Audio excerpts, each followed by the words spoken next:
चतुश्चत्वारिंश सर्ग 44वां सर्ग। प्रहस्त पुत्र जम्बुमलि का वध। राक्षसराज रावण की आज्ञा पाकर प्रहस्त का बलवान पुत्र जम्बुमलि, जिसकी दाढ़ें बहुत बड़ी थीं, हाथ में धनुष लिए राजमहल से बाहर निकला। वह लाल रंग के फूलों की माला और लाल रंग के ही वस्त्र पहने हुए था। उसके गले में हार और कानों में सुंदर कुंडल शोभा दे रहे थे। उसकी आंखें घूम रही थीं। वह विशालकाय, क्रोधी और संग्राम में दुर्जय था। 2 उसका धनुष इंद्रधनुष के समान विशाल था। उसके द्वारा छोड़े जाने वाले बाण भी बड़े सुंदर थे। जब वो वेग से उस धनुष को खींचता, तब उससे वज्र और अश्नि के समान गड़गड़ाहट पैदा होती थी। 3 उस धनुष की महती टंकार ध्वनि से संपूर्ण दिशाएं, विदिशाएं और आकाश सभी सहसा गूंज उठे। 4 वो गधे जुते हुए रथ पर बैठकर आया था। उसे देखकर वेगशाली हनुमान जी बड़े प्रसन्न हुए और जोर जोर से गर्जना करने लगे। 5 महातेजस्वी जम्बुमलि ने महाकपि हनुमान जी को फाटक के छज्जे पर खड़ा देख उन्हें तीखे बाणों से बींधना आरंभ कर दिया।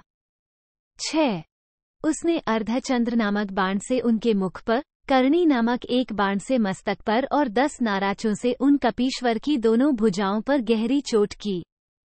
7 उसके बाण से घायल हुआ हनुमान जी का लाल मुंह शरद ऋतु में सूर्य की किरणों से विद्ध हो खिले हुए लाल कमल के समान शोभा पा रहा था।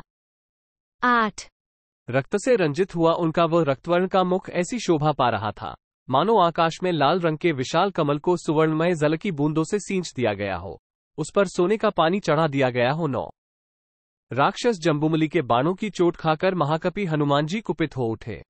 उन्होंने अपने पास ही पत्थर की एक बहुत बड़ी चट्टान पड़ी देखी और उसे वेग से उठाकर उन बलवान वीर ने बड़े जोर से उस राक्षस की ओर फेंका।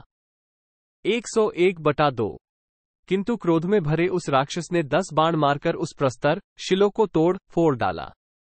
अपने उस कर्म को व्यर्थ हुआ देख प्रचंड पराक्रमी और बलशाली हनुमान ने एक विशाल साल का वृक्ष उखाड़कर उसे घुमाना आरंभ किया।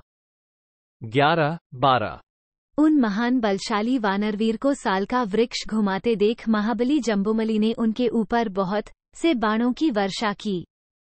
13 उसने 4 बाणों से साल वृक्ष को काट गिराया, 5 से हनुमान जी की भुजाओं में, 1 बाण से उनकी छाती में और 10 बाणों से उनके दोनों स्तनों के मध्य भाग में चोट पहुंचाई।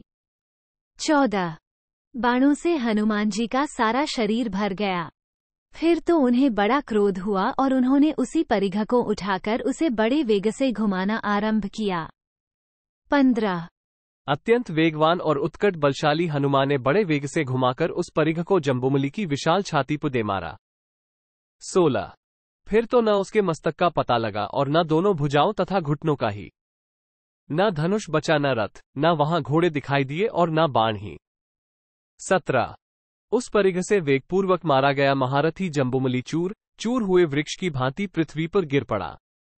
18 जम्बुमलि तथा महाबली किंकरों के मारे जाने का समाचार सुनकर रावण को बड़ा क्रोध हुआ। उसकी आंखें रोष से रक्तवर्ण की हो गईं।